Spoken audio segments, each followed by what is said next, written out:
Naam, natumai ubweri wafyo pote pale ulipo kwa moyo mkunjufu na mikono miwili. Ujambo na karibu kwenye taarifa hii ya habari kutoka idhaa hii ya Kiswahili Radio Fortune Africa. Jina langu ni Kantona Joseph.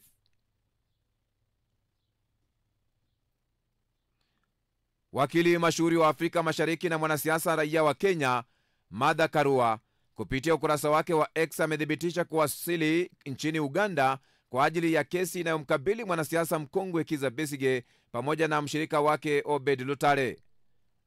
Kando na kuzuiliwa na kufurushwa nchini Tanzania wakati wa kesi ya Tundu Lissu, Karua anasema amewasili nchini Uganda bila tatizo lolote. Uingereza na Umoja wa Ulaya zilifikia makubaliano ya kihistoria kuhusu ushirikiano wa kibiashara na usalama. Haya yakiwa ni makubaliano ya kwanza tangu London ilipojitoa kwenye Umoja wa Ulaya. Mkuu wa kamisheni ya Umoja wa Ulaya Ursula von der Leyen amesema makubaliano haya yatazinufaisha pande zote. Waziri Mkuu Keir Starmer amesema makubaliano hayo pia yataipa nafasi nchi yake kushiriki operesheni za kijeshi za Umoja wa Ulaya.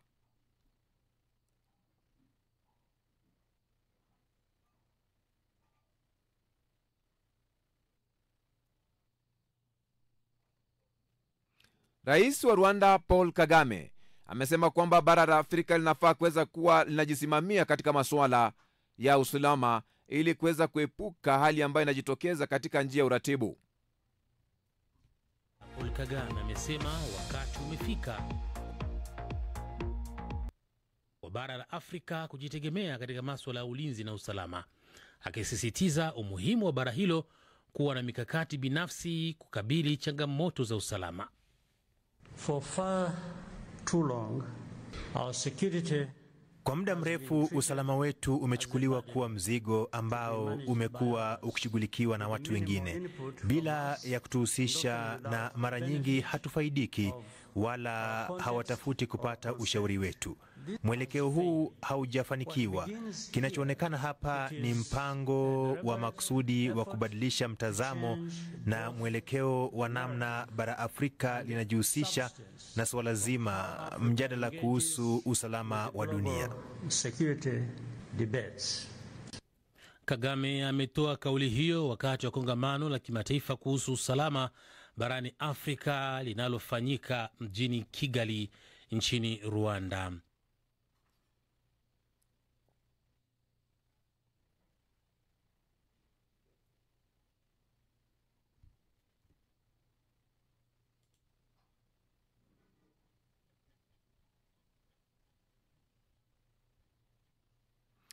Kwingineko, aliyekuwa makamu rais nchini Kenya Rigathi Gachagua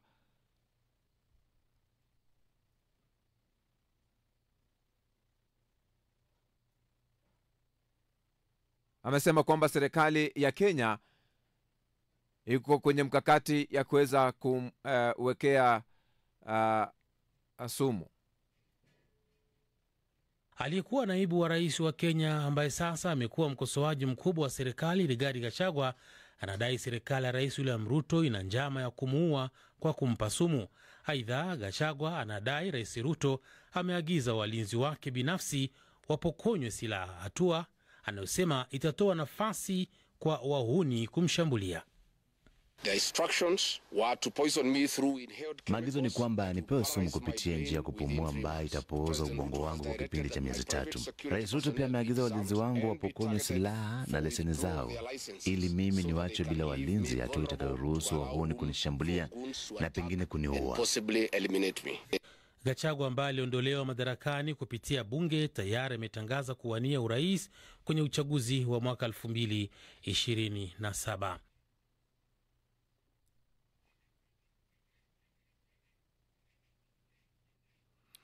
Wanaharakati wa haki za binadamu nchini Kenya sasa wanapanga kwenda mahakamani kuishtaki serikali ya Tanzania kwa kile wanasema imekiuka haki za binadamu kufuatia kamata na kuwafukuza nchini humo wanaharakati waliotaka kuhudhuria kesi ya mwanasiasa wa upinzani nchini Tanzania Tundu Lissu. Nchini Kenya sasa wanapanga kwenda mahakamani kuishitaki serikali ya Tanzania kwa kile wanachosema imekiuka haki za binadamu kwa kufuatia kuwakamata na kuwafukuza nchini humo wanaharakati waliotaka kuhudhuria kesi ya mwanasiasa wa upinzani Tundu Lissu. Undani wa taarifa hii na Emmanuel Makundi. Akizungumza baada ya kurudishwa nyumbani, mkurugenzi wa shirika la Voco Africa Khalid Hassan akiwa sambamba na jaji mkuu wa zamani wa Kenya Willy Mutunga na mwanaharakati Hanifa Adan amesema wanatafuta ushauri wa kisheria. Tuna nia ya kuweza kufikisha swala hili mahakamani ili kusonga mbele, kuhakikisha udhalimu kama huu ulioonekana leo hii na jana pia na Martha Karua usiweze kurudia tena katika kanda hii ya Afrika Mashariki. Kufukuzwa kwa wanaharakati hao kulikuja siku moja kupita tangu idara za usalama kwenye uwanja wa ndege wa Julius Nyerere zimkamate waziri wa zamani wa sheria wa Kenya Martha Karua pamoja na wanasheria wengine wawili na kuwafukuza. Haya ya kijiri, Rais Samia Suluhu Hassan ametoa onyo kali kwa wanaharakati wa kigeni aliodai wanajaribu kutatiza utulivu wa nchi yake, akiapa kuwashughulikia ipasavyo, kauli iliyoibua ukosolewaji zaidi wa serikali yake. Kuna majaribio kadhaa. Niwaombe sana vyombo vya ulinzi na usalama na nyinyi wasimamizi wa sera zetu nje kutoa nafasi kwa watovu wa adabu wa nchi nyingine kuja kutovuka hapa kwetu. Hapana. Awali Tundu Lissu alipandishwa kizimbani katika mahakama ya Dar es Salaam akikabiliwa na mashtaka uhaini katika kesi ambayo hata hivyo imeahirishwa hadi Juni 2, akiwa mahakamani akionekana mwenye furaha. Kama mnaweza mkamrudisha jaji mkuu Willy Mutunga airport asije kuangalia kesi inaendaje, mmekwisha. Mmekwisha. Haya ya kijiri, polisi nchini humo inaendelea kumshikilia mwanaharakati mwingine wa Kenya Boniface Mwangi aliyekamatwa hotelini pamoja na mwanaharakati mwingine wa Uganda Agatha Atuhaire. Matukio ya kukamatwa na kuzuiwa kuingia nchini humo kwa wanaharakati kumezidisha ukosolewaji wa serikali ya Rais Samia inayotuhumiwa kutumia vyombo vya usalama kuwanyanyasa na kuminya uhuru wa watu kutoa maoni. Waziri Mkuu wa Israel Benjamin Netanyahu amejibu kauli ya pamoja kutoka Uingereza, Ufaransa na Kanada, ambapo ameongeza vita vinaweza kumalizika kesho ikiwa mateka waliosalia wataachiliwa huru. Hamas itaweka chini silaha zake na viongozi wake wauaji watahamishwa na Gaza kuondolewa kijeshi.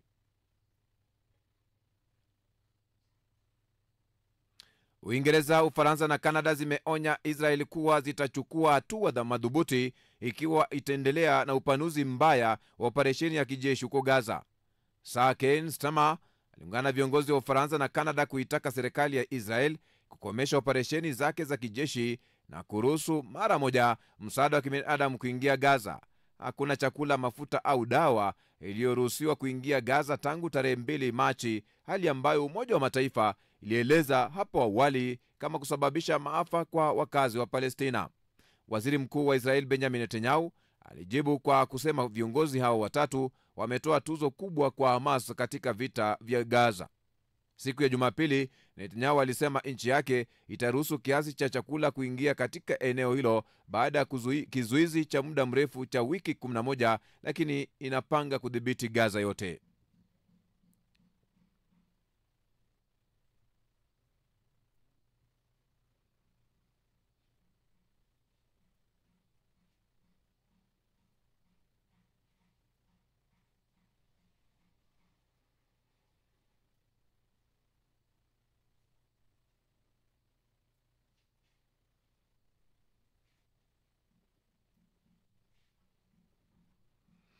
Kamati maalum ya bunge la seneti nchini DRC imeomba kikao na rais wa zamani Joseph Kabila kuhusiana na mchakato unaoendelea wa kutaka kumwondolea kinga na kufunguliwa mashtaka rais huyo wa zamani wa taifa hilo.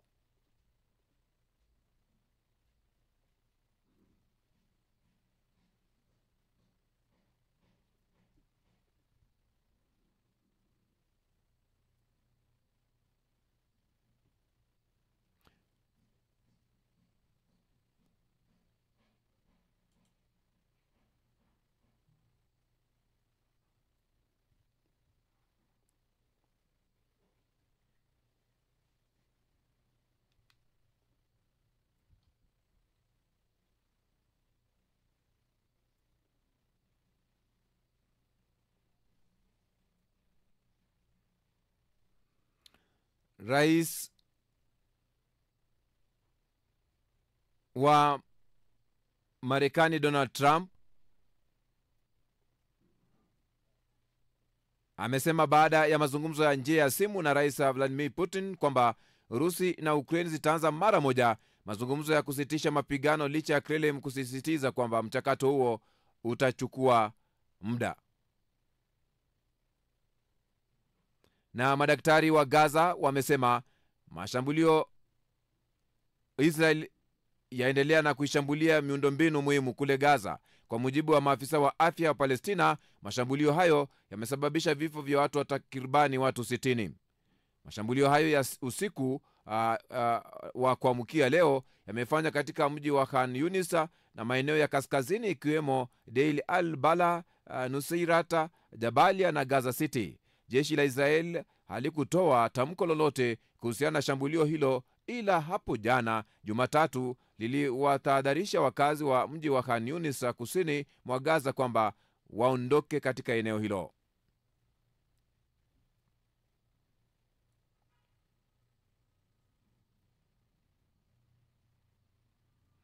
Mapigano ya kikabila Kenya yasababisha vifo vya watu wapatao 4.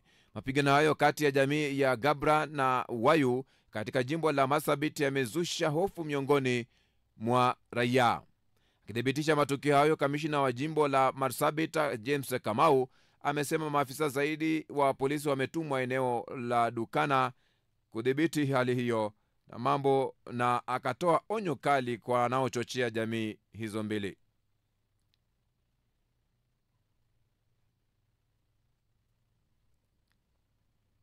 Chama cha kihistoria kilichowahi kuhodhi siasa za Wabeshi cha Tigray People's Liberation Front TPLF kinakabiliwa na msukosuko wake mkubwa zaidi baada ya kufutiwa usajili na tume ya uchaguzi nchini Ethiopia. Hatua hiyo inawadia baada ya mzozo mbaya zaidi wa kivita uliohusisha mapigano chama hicho dhidi ya vikosi vya serikali ambao maelfu ya watu waliuawa kabla ya kufikia makubaliano ya amani miaka miwili iliyopita.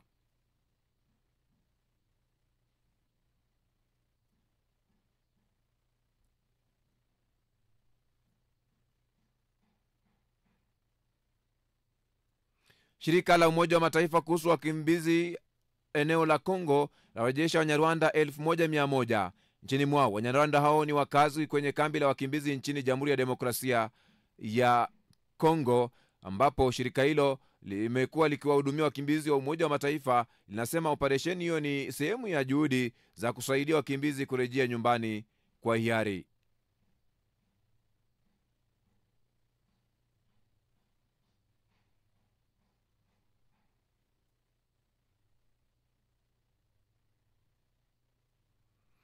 Raia wa Nigeria kwenye mitandao ya kijamii wameshutumu jeshi lao kwa vitendo vya rushwa, unyanyasaji na wa kingono na ucheleweshwaji wa mafao kwa wajane wa askari waliofariki dunia wakiwa wanatekeleza majukumu yao. Jeshi limesema halijapokea malalamiko yoyote na kwamba wanao mfumo rasmi wa utoaji wa malipo bima, msaada wa mazishi na ufadhili wa masomo kwa watoto wa marehemu.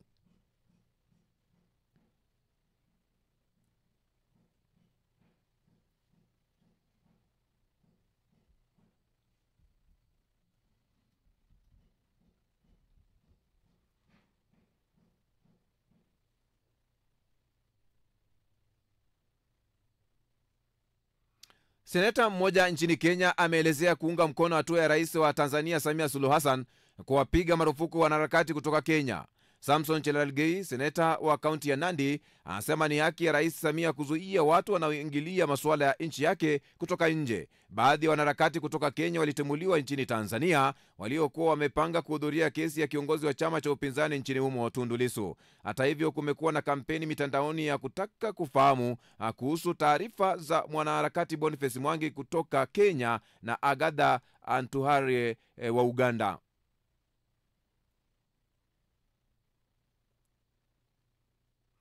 Rais wa Kenya William Ruto amekabidhi nyumba kwa familia 1080 katika mpango wa nyumba za bei nafuu mtaa wa Mukuru jijini kuu la Nairobi. Rais Ruto amesema katika hafla hiyo, hii ni moja ya siku muhimu zaidi tangu aanze kufanya siasa.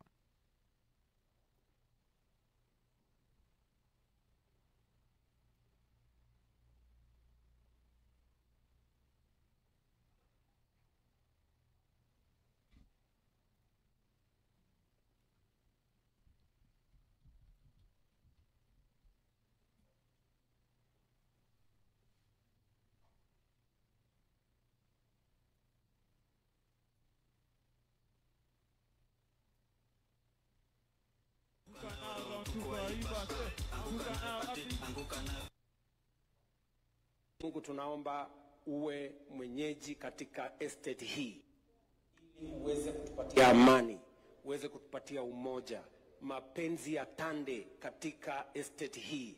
Hawa watu wawe wamoja, hawa watu wawe wa nia moja na mpango mmoja, na Mwenyezi Mungu ubariki taifa letu na viongozi wote.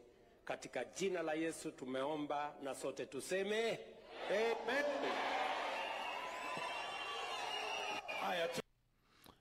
Hapo Rais wa Kenya William Samoei Ruto akiweza kuomba kwenye hatua hiyo, ambapo Rais wa Kenya William Ruto amekabidhi nyumba kwa familia 1080 katika mpango wa nyumba za bei nafuu katika mtaa wa Mkuru, jiji kuu la Nairobi. Rais Ruto amesema katika hafla hiyo ni mojawapo ya siku muhimu zaidi tangu aanze siasa.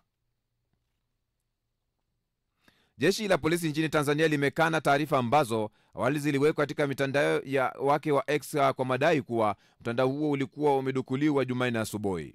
Polisi wamesema wanafuatilia tukio hilo ili kuwatia mbaroni wanaosambaza taarifa hizo potofu.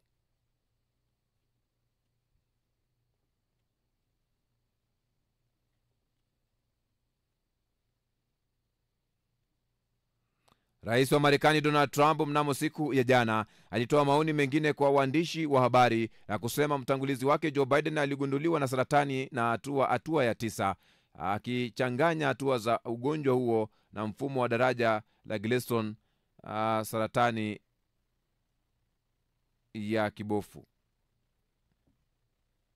Actually, I'm surprised that it Nimeshangaza haikuwa unajua watu hawakujulishwa mapema, kwa sababu kufika hatua ya 9 inachukua muda. Hivi sasa nadhani unajua kufika hatua ya 9. Nadhani ukiangalia ni daktari huyo ambaye amesema Joe alikuwa sawa, hakuwa na tatizo. Kama alisema ni daktari huyo alisema hakuna tatizo, ni imedhibitika hali ni mbaya. Ni sauti yake Rais wa Marekani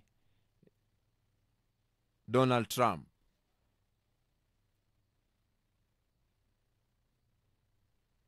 Baadhi waliokuwa viongozi wa chama cha demokrasia na maendeleo Chadema waliungana na wengine rasmi wa chama cha ukombozi wa umma cha umma kinachoongozwa na Hashim Spunda Rungwe maarufu kama mzee wa ubwabwa.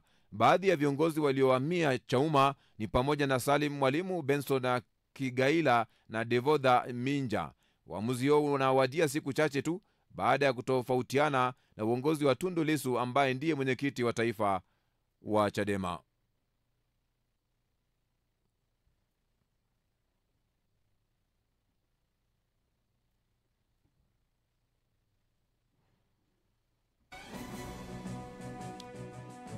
Yapo basi unaungana nasi, ni taarifa ya habari ambapo ni Afrika Leo mchana.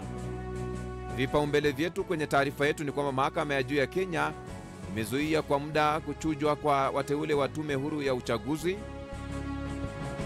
Maoni yanaendelea kutolewa baada ya rais wa Tanzania kutoa matamshi makali dhidi ya wanaharakati.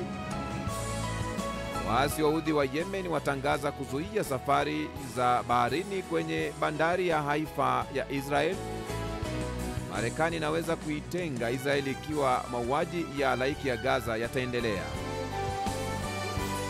Na maafisa wa Uturuki na Marekani kukutana Washington DC wiki hii kuzungumza kuhusu Syria.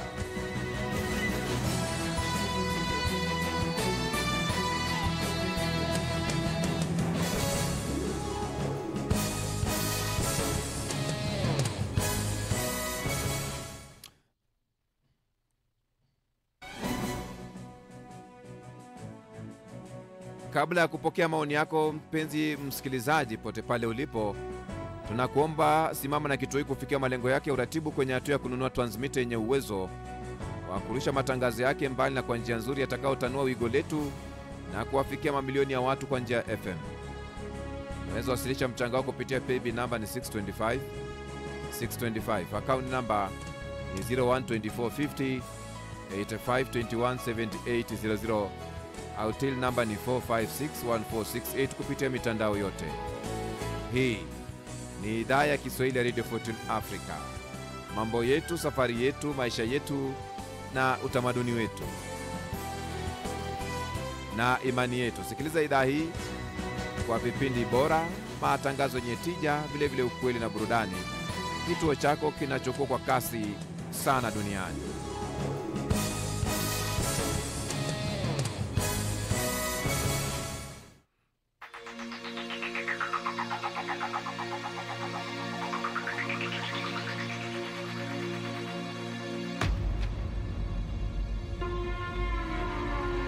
Kwenye maoni yako msikilizaji, ambapo hapa hivi anaitwa Suez anasema kwamba Kenya inavisanga kila wakati. Wabongo mshawasikia, hata mdomo kidogo.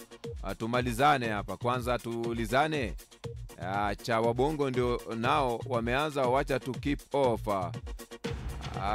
Sulu amerevuka.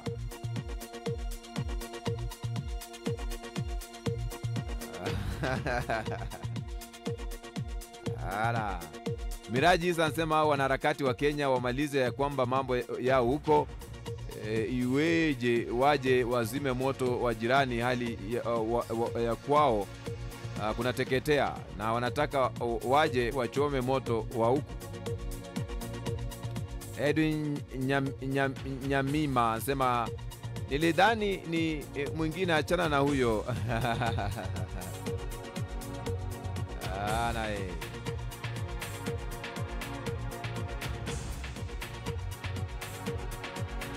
kwenye taarifa ya watu kule Mkuru kupokea nyumba ni kwamba Kairu pale vizako wa Kairu anasema rais mchapakazi, Rais Ruto anasema makara Isaac Mosa pale vya big achievement our beloved country Kenya, God bless Kenya, God bless Ruto. Steve Odongo, kazi nzuri kabisa, umeweza kuondoa watu kwenye vijinyumba na kuweka mahali ambapo ni salama. Joshua Balibi Mironga pale hivi expensive houses, so we have not been told the total amount pay slips, so people are crying. Ni maoni yake huyo, anaitwa Jairus Mironga pale hivi katika hatua hiyo. Salama Barnabas ya Teach pale hivi Tanzania Police. Hayo ni maoni yake hayo, kwamba Mohamed Adman pale hivi kwa pesa ya Wakenya wafanya kazi sio zake wala za serikali, alikata watu mishahara yao kila mwezi huyu. Na maoni yake hayo Mohamed Adman anapozungumza. Wamepewa bure, ila pesa wamenunua hizo nyumba nazo zinawekwa kwa account gani?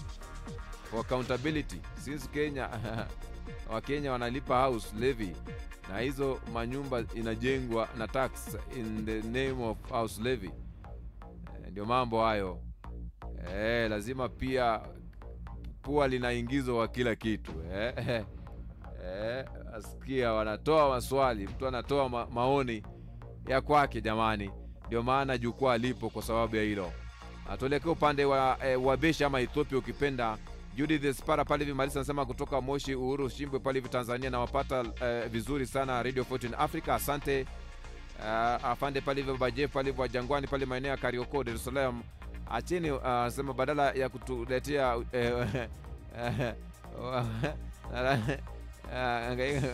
anasema sisi tuhangaike kuchambua siasa za nchi za nje, au mmetusomesha kwa gharama zenu. Haya pale hivi anaitwa afande pale Baba Jeff anatoa kauli zake.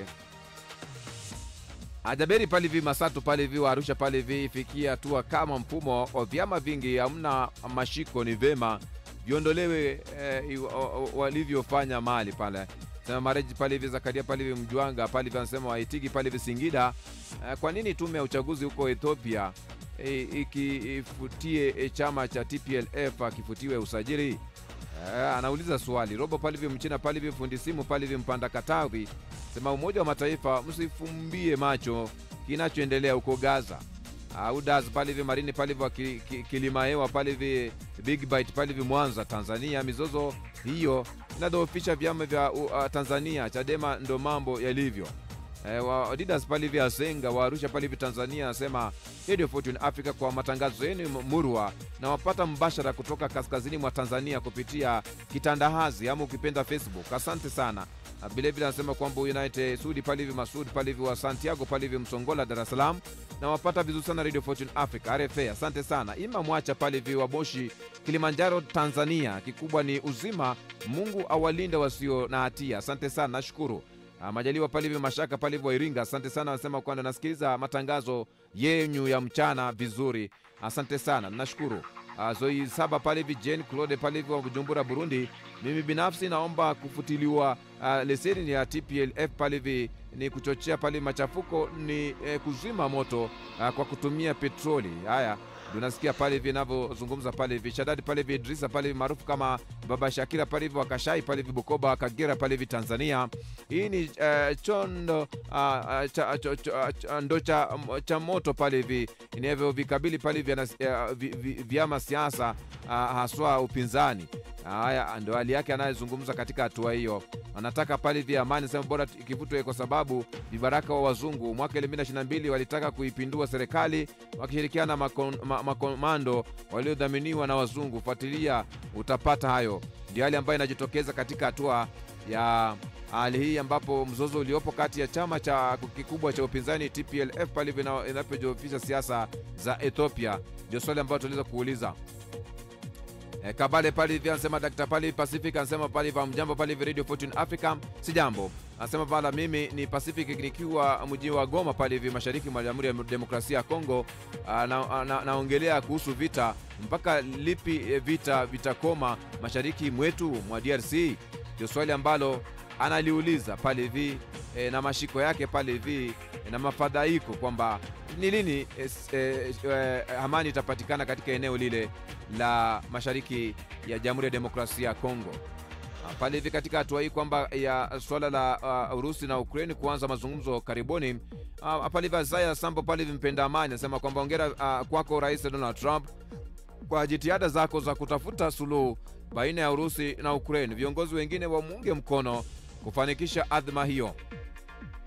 Waachanika pale hivi Dar es Salaam pamoja na jitihada zote zinazofanyika Rais Donald Trump juu ya usitishwaji wa vita kati ya Urusi na Ukraine, ila ni ukweli uliopingika. Mchakato wa mazungumzo na chukua muda mrefu huku maafa yakizidi kutokea pamoja na vifo. Haya, Dar es Salaam Tanzania, itakuwa jambo jema kama mataifa ya magharibi nayo yataacha kuipa silaha Ukraine, kwani hii ni kuongeza uadui na kurahisishia zaidi Urusi ambaye haitakubali adui akae karibu naye. Mungu atunusuru na vita vya tatu vya ulimwengu. Ndio Musa pale Mshana anapozungumza katika hatua hiyo. Pale hivi katika hatua ya kuweza kutamatisha nachukua pale hivi anasema Barnabas pale hivi Kulaya pale hivi Moshi pale hivi Tanzania. Umoja wa Ulaya umefanya makosa, unaendelea kufanya makosa na kuiwekea Urusi vikwazo, wakati huo nataka vita viishe.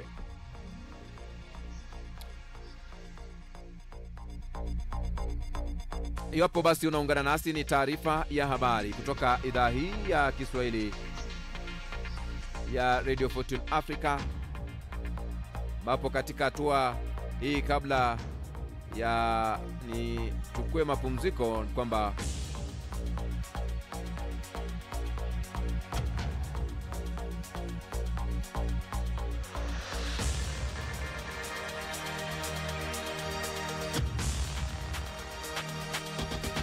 kwenye kipenga cha michezo, klabu ya Simba Soka Club imedhibitisha kuwa mchezo wake wa mkondo wa pili wa fainali ya kombe la shirikisho la Afrika dhidi ya RS Berkane pale utapigwa katika tarehe 25 Mei mwaka huu, utafanyika katika uwanja wa New Aman pale Complex Zanzibar kama ilivyoamriwa na shirikisho la soka barani Afrika. Taarifa yao imetolewa na afisa mtendaji mkuu wa klabu hiyo Zubeda pale Sankuru pale vielezea kuwa licha ya jitihada zilizofanywa na serikali TFF ya klabu katika kuhakikisha mchezo huo unafanyikwa katika uwanja wa Benjamin Mkapa, imeshindikana, huku ikiwaomba mashabiki na wapenzi wao kuwa na utulivu wakati wa kipindi hicho.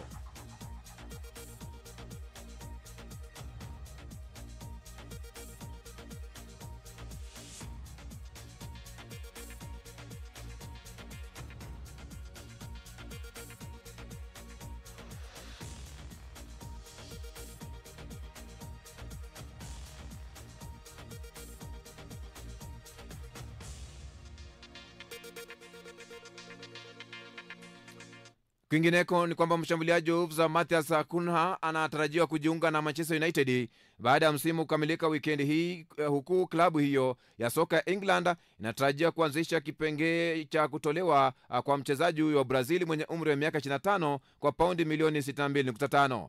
Manchester United pia imefanya mazungumzo ya ana kwa ana na mshambuliaji wa Ipswich Town na Uingereza Liam Delap miaka 22. Beki wa Bayer Leverkusen Jeremy Frimpong miaka 24 amekamilisha vipimo vyake vya afya katika klabu ya Liverpool siku ya Jumatatu. Tetesi zinasema mchezaji huyo wa Uholanzi alisafiri Uingereza siku ya Jumapili kufanikisha mchakato huo. Aston Villa ina nia ya kumsajili mlinda lango wa Liverpool na Ireland Palivi Killa miaka 26, huku Argentina Emiliano Palivi Martinez miaka 32 akitarajiwa kuondoka Villa msimu wa kiangazi. Manchester United, Barcelona na Saudi Pro League ni miongoni mwa klabu zinazofuatilia hali ya Martinez. Bayer Leverkusen na kadiria thamani ya kiungo wao wakati wa Ujerumani Florian Palivi miaka 22 kwa pauni milioni 126, huku Bayern Munich na Liverpool wakimtaka baada ya Manchester City kujiondoa kwenye kinyang'anyiro cha kumsajili.